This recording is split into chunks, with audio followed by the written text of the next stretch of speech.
안녕하세요 여러분. 느리능 연구소 369 채널에 오신 것을 환영합니다. 구독과 채널을 팔로우하세요. 안녕하세요 여러분. 오늘도 시골 농부 이야기로 함께하겠습니다. 마늘 농사를 오래 지어오신 분들이라면 한 번쯤은 이런 경험이 있으실 겁니다. 겨울이 지나고 봄바람이 불기 시작하면 밭 위에 마늘잎이 하루가 다르게 푸르게 올라옵니다. 아침 햇살을 받은 잎은 반짝이고 줄기는 힘차게 서 있습니다. 그 모습을 보면 누구나 마음속으로 생각합니다. 올해는 정말 잘 되겠구나. 올해는 큰 마늘을 수확할 수 있겠구나 말입니다. 경북 작은 마을에서 농사를 짓는 70세 철수 씨도 그랬습니다. 철수 씨는 가을부터 밭을 정리하고 추운 겨울에도 새벽마다 밭을 돌보았습니다. 봄이 되자 마늘잎은 어느 해보다 무성하게 자랐고 지나가던 이웃들까지도 올해 밭이 참 좋아 보인다고 말했습니다. 철수 씨 역시 마음속으로 조용히 기대하고 있었습니다. 하지만 수확철이 다가와 첫 번째 마늘을 뽑아 들던 날, 철수 씨는 한동안 아무 말도 하지 못했습니다. 땅속에서 나온 마늘은 생각보다 너무 작았습니다. 잎은 그렇게 푸르고 힘찼는데 정작 알은 단단하지도 굵지도 않았습니다. 어떤 것은 속이 비어 있었고 어떤 것은 손가락 끝만한 크기였습니다. 그 순간 철수 씨는 밭 한가운데에 한참을 서 있었습니다. 많은 분들은 이런 일이 생기면 씨마늘이나 날씨를 먼저 탓합니다. 하지만 오래 농사를 지은 사람들은 알고 있습니다. 마늘 농사에는 정말 중요한 순간이 따로 있다는 것을 말입니다. 바로 마늘이 잎을 키우는 일을 멈추고 땅속 알로 영양분을 보내기 시작하는 시기입니다. 이때 무엇을 주고 무엇을 멈추느냐에 따라 수확 결과는 완전히 달라집니다. 의성과 남해의 오래된 농부들은 이 시기를 누구보다 조심스럽게 지켜봅니다. 겉으로는 평온해 보여도 땅속에서는 마늘이 마지막 힘을 모으고 있기 때문입니다. 그런데 많은 사람들이 좋은 마음으로 주는 어떤 비료가 마지막 순간에는 오히려 마늘을 망치는 원인이 되기도 합니다. 철수 씨의 실패 역시 바로 거기서 시작되었습니다. 철수 씨는 그날 저녁 작은 마늘 몇 알을 손바닥 위에 올려놓고 한참 동안 바라보았습니다. 분명 봄까지는 누구보다 자신 있던 밭이었습니다. 잎도 좋았고 색도 진했습니다.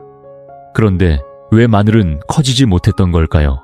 며칠 뒤 철수 씨는 의성에서 오랫동안 마늘 농사를 지어온 한 노농을 찾아갔습니다. 그리고 조용히 한마디를 들었습니다. 마늘은 봄 마지막 한 달에 승부가 결정된다는 말이었습니다.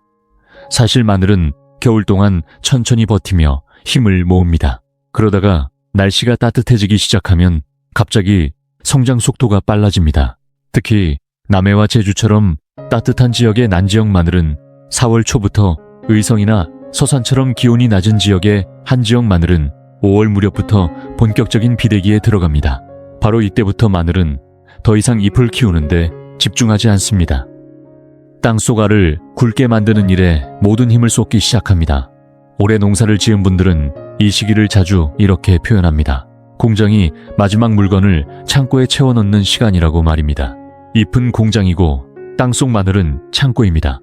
잎에서 만든 영양분이 마지막 순간까지 알 속으로 계속 내려가야만 굵고 단단한 마늘이 만들어집니다. 그런데 이 흐름이 중간에서 막혀버리면 아무리 잎이 좋아도 알은 커지지 못합니다. 68세의 영수 씨도 예전에는 이런 원리를 몰랐습니다. 잎이 푸르면 무조건 좋은 줄 알았고 잎이 누렇게 변하면 겁부터 났다고 합니다. 그래서 봄마다 습관처럼 질소 비료를 더 뿌렸습니다. 그 결과 잎은 점점 더 무성해졌지만 정작 수확할 때가 되면 마늘은 속이 차지 않았습니다. 겉은 멀쩡해 보여도 손으로 쥐어보면 힘이 없고 가벼웠습니다. 그 뒤 영수 씨는 비대기에 들어가는 순간부터 비료 방식을 완전히 바꾸기 시작했습니다. 그리고 가장 먼저 신경 쓴 것이 바로 칼륨이었습니다. 많은 농부들이 단순히 비료의 양만 중요하다고 생각하지만 실제로 중요한 것은 영양분을 어디로 보내느냐입니다. 마늘이 굵어지는 시기에는 잎을 키우는 힘보다 땅속 알로 영양분을 보내는 힘이 훨씬 더 중요해집니다. 그래서 오래된 농부들은 칼륨을 마늘밭의 운반차라고 부르기도 합니다. 아무리 좋은 영양분이 잎에 많아도 그것을 알까지 제대로 실어 나르지 못하면 결국 수확은 기대에 미치지 못합니다. 그리고 바로 이 순간부터 철수 씨 역시 자신이 무엇을 놓치고 있었는지를 조금씩 깨닫기 시작했습니다. 노농은 철수 씨에게 이런 말을 했습니다. 마늘잎이 공장이라면 칼륨은 그 공장에서 만든 영양분을 실어 나르는 도로와 같다는 것이었습니다. 아무리 공장에서 좋은 물건을 많이 만들어도 길이 막혀 있으면 창고까지 도착하지 못합니다. 마늘도 똑같습니다. 잎에서 광합성으로 만든 영양분이 칼륨의 도움을 받아야만 땅속 알까지 내려갈 수 있습니다. 특히 비대기에 들어간 마늘은 엄청난 양의 에너지를 필요로 합니다. 이 시기에 칼륨이 부족하면 영양분이 아래로 충분히 이동하지 못하고 잎 주변에 머물게 됩니다. 그러면 겉으로는 잎이 무성해 보여도 속은 비어있는 마늘이 만들어집니다. 농부들이 흔히 말하는 뻥마늘이 바로 그런 경우입니다. 65세 만수 씨 역시 몇 년 전 같은 실패를 겪었습니다.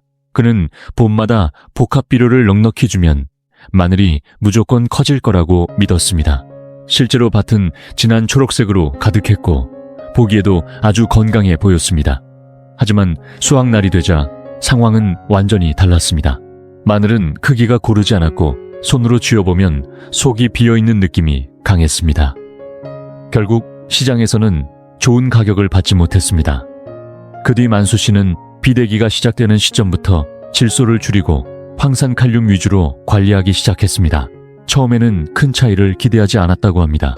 그런데 시간이 지나면서 마늘알이 눈에 띄게 단단해졌습니다. 수확 후 자루에 담았을 때 느껴지는 무게부터 달랐고 상인들의 반응도 이전과 달라졌습니다. 가락동에서 오래 장사를 한 상인들은 마늘 몇 개만 손에 들어봐도 어느 밭에서 제대로 키운 것인지 금방 알아챈다고 합니다. 칼륨 관리를 잘한 마늘은 단단함 자체가 다르기 때문입니다. 실제로 상인들은 향보다 먼저 손끝의 느낌으로 품질을 판단하는 경우도 많습니다. 철수 씨 역시 그 이야기를 들으며 조용히 고개를 끄덕였습니다. 그동안 자신은 잎만 바라보며 안심하고 있었지만 정작 가장 중요한 영양의 흐름은 놓치고 있었던 것입니다. 그리고 노농은 여기서 이야기를 멈추지 않았습니다. 그는 칼륨만으로는 아직 부족하다고 말했습니다. 마늘이 정말 한국 사람들이 좋아하는 강한 향과 단단함을 가지려면 반드시 함께 들어가야 하는 성분이 또 있다고 했습니다. 바로 유황이었습니다. 철수 씨는 그날 집으로 돌아온 뒤에도 계속 유황이라는 말을 떠올렸습니다. 사실 그는 그동안 유황을 단순히 냄새를 강하게 만드는 정도로만 생각하고 있었습니다. 하지만 올해 농사를 지은 사람들의 이야기는 달랐습니다. 그들은 좋은 마늘은 크기만으로 결정되지 않는다고 말했습니다. 손으로 쥐었을 때의 단단함, 껍질에서 올라오는 향, 오래 두어도 쉽게 물러지지 않는 저장성까지 모두 중요하다는 것이었습니다. 72세 정희 씨는 남해에서 오랫동안 마늘 농사를 지어온 사람이었습니다. 몇 년 전까지만 해도 정희 씨의 마늘은 크기는 나쁘지 않았지만 시장 반응이 늘 아쉬웠습니다. 상인들은 마늘이 어딘가 밋밋하다고 했고 향이 약해서 상품성이 떨어진다고 말했습니다.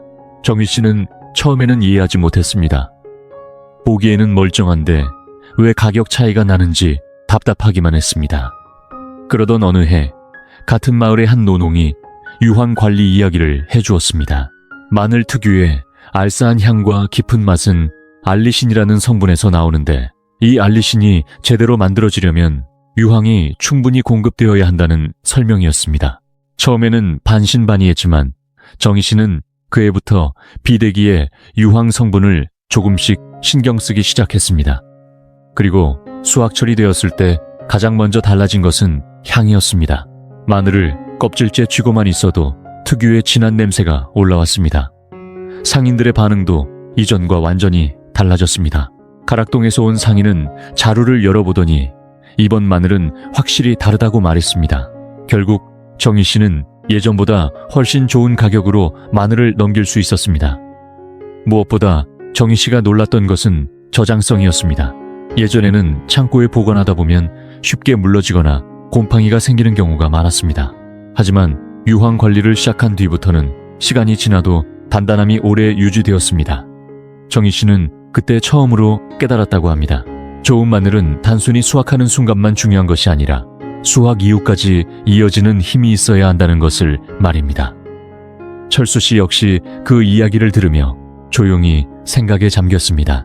자신은 그동안 크기만 바라보고 있었지만 사실 오래된 농부들은 향과 단단함까지 함께 보고 있었던 것입니다. 그런데 노농은 다시 한번 중요한 이야기를 이어갔습니다. 아무리 유황으로 향을 좋게 만들고 칼륨으로 영양분을 잘 내려보낸다고 해도 마늘 자체가 단단하지 못하면 결국 좋은 상품이 될 수 없다는 것이었습니다. 그리고 바로 그 단단함을 결정하는 핵심이 다음 단계에서 필요해진다고 했습니다. 그것이 바로 칼슘이었습니다. 철수 씨는 예전부터 칼슘이라는 말을 자주 들어왔습니다. 사람도 나이가 들면 뼈 건강 때문에 칼슘을 챙긴다고 하니 마늘에도 비슷하게 중요한 성분이라는 정도로만 생각했습니다. 하지만 노농의 설명은 훨씬 더 깊었습니다. 그는 마늘에서 칼슘은 단순한 영양제가 아니라 알 하나하나를 단단하게 붙잡아주는 뼈대 같은 존재라고 말했습니다. 비대기에 들어간 마늘은 땅속에서 엄청난 속도로 세포가 늘어나기 시작합니다. 그런데 이때 칼슘이 부족하면 겉으로는 커 보이더라도 속이 물렁해지고 조직이 약해집니다. 수확할 때 조금만 부딪혀도 상처가 생기고 창고에 두면 쉽게 곰팡이가 피거나 썩기 시작합니다. 특히 장마가 길어지는 해에는 이런 차이가 더욱 크게 나타납니다. 71살 순자 씨는 몇 년 전까지 달걀 껍데기를 열심히 말려 밭에 뿌리곤 했습니다. 마을 사람들 사이에서 칼슘에는 달걀 껍데기가 최고라는 말을 오래 들어왔기 때문입니다. 순자 씨 역시 그것만 믿고 안심했습니다. 하지만 수확이 끝난 뒤 창고에 쌓아둔 마늘은 시간이 지나면서 점점 문제가 생기기 시작했습니다. 겉은 멀쩡해 보여도 안쪽부터 물러지고 껍질에는 검은 반점이 생겼습니다. 순자 씨는 그해 겨울 창고를 열어볼 때마다 마음이 무거웠다고 합니다. 한 해 동안 정성 들여 키운 마늘이 조금씩 상해가는 모습을 지켜보는 일은 생각보다 훨씬 괴로운 일이었습니다. 결국 순자 씨는 농업기술센터를 찾아가 상담을 받았고 그때 처음으로 달걀 껍데기는 바로 효과가 나타나는 방식이 아니라는 설명을 들었습니다. 땅속에서 완전히 분해되기까지는 아주 오랜 시간이 필요했던 것입니다. 그 뒤 순자 씨는 비대기에는 물에 잘 녹는 수용성 칼슘을 사용하기 시작했습니다. 특히 비가 오기 전이나 해가 약해지는 늦은 오후에 잎과 뿌리 쪽으로 함께 관리해 주었습니다. 그러자 다음에 수확한 마늘은 이전과 분명히 달랐습니다. 손으로 눌렀을 때 훨씬 단단했고 저장 중에도 쉽게 물러지지 않았습니다. 노농의 이야기를 듣고 난 뒤 철수 씨는 예전보다 훨씬 자주 마늘잎 상태를 살피기 시작했습니다. 예전에는 잎이 노랗게 변하면 단순히 계절이 지나가는 과정이라고만 생각했습니다. 하지만 실제로는 잎이 얼마나 오래 건강하게 유지되느냐가 마지막 수확량을 크게 좌우하고 있었습니다. 69세 민호 씨는 몇 해 전 그 사실을 뼈저리게 경험했습니다. 그 해 봄은 유난히 비가 많았습니다. 흐린 날이 계속 이어졌고 햇빛이 부족했습니다. 처음에는 단순히 날씨가 좋지 않은 정도로만 생각했지만 시간이 지나자 밭 분위기가 점점 달라지기 시작했습니다. 마늘잎 끝이 누렇게 마르기 시작했고 며칠 사이 초록빛이 빠르게 옅어졌습니다. 민호 씨는 마음이 급해졌습니다. 비료도 충분히 주었고 물 관리도 나쁘지 않았다고 생각했기 때문입니다. 하지만 수확철이 되었을 때 결과는 예상보다 훨씬 심각했습니다. 마늘 크기가 고르지 않았고 전체 생산량도 크게 줄어 있었습니다. 특히 알이 충분히 차오르지 못한 마늘이 많았습니다.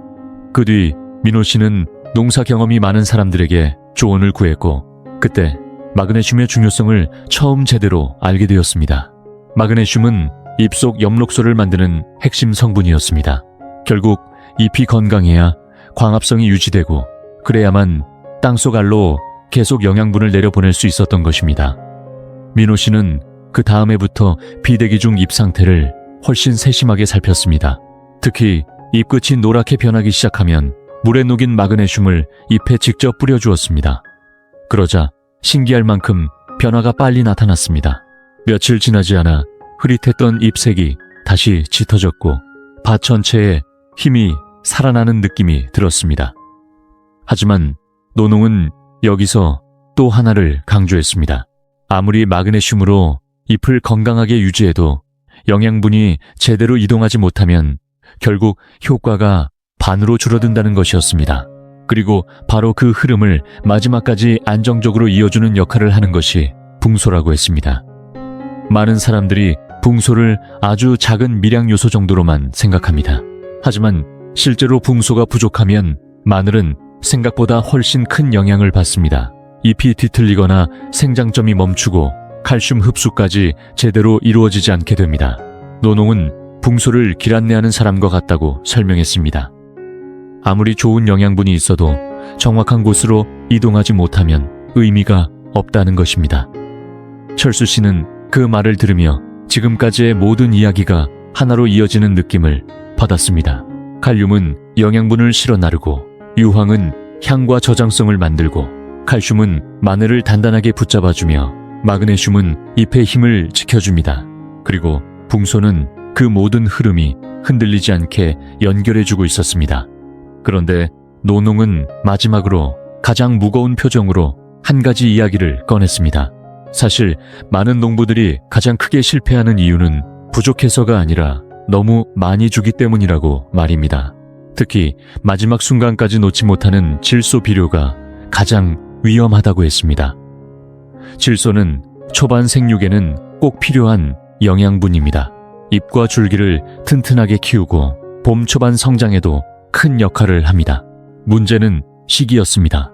마늘이 본격적으로 알을 굵게 만들어야 하는 마지막 단계까지 질소를 계속 주게 되면 마늘은 땅속 알보다 다시 잎을 키우는 쪽으로 힘을 돌려버립니다. 결국 겉은 계속 푸르게 자라지만 속은 제대로 차지 못하게 됩니다. 철수 씨는 그 순간 작년 수확철 풍경이 떠올랐습니다. 유난히 잎색이 오래 지냈던 밭이었습니다. 당시에는 그것이 좋은 징조라고 생각했습니다. 하지만 막상 수확해보니 마늘은 여러 갈래로 갈라져 있었고 단단함도 부족했습니다. 일부는 껍질이 벌어졌고 저장성도 좋지 않았습니다. 상인들은 고개를 흔들며 가격을 낮게 불렀습니다. 그날 철수 씨는 수확한 마늘 자루 옆에 한참 동안 앉아 있었다고 합니다. 새벽마다 밭을 돌보고 비 오는 날에도 배수로를 손보며 애써온 시간이 한순간에 무너지는 기분이었다고 말했습니다. 하지만 지금 돌아보면 원인은 분명했습니다. 마지막까지 질소를 놓지 못했던 것이었습니다. 노농은 사람 이야기를 예로 들었습니다.